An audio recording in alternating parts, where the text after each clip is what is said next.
এই আমাৰ অসমৰ দুলীয়াজানৰ বাইদেউ তো বাইদেউ আছে ভালেই ন ভালে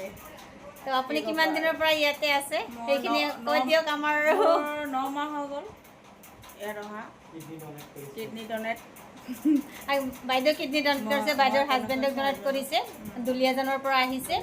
9 মাহ হ'ল তো বহুত দীঘলীয়া এটা জাৰ্ণি ইয়াতে প্ৰত্যেকেই দোৱা কৰিব যাতে তেখেতসকলেও ভালে কুশলে অসমলৈ ঘূৰি যাব পাৰে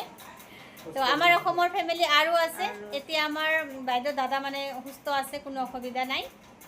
তো চবেই দোৱা কৰিব বেছি বেছিকৈ ভিডিঅ'টো শ্বেয়াৰ কৰিব কিডনি ডনেট কৰিলে মানুহৰ একো নহয় বাইদেউৰ শকত হৈ গৈছে বহুত শকত হৈ গৈছে বাইদেউ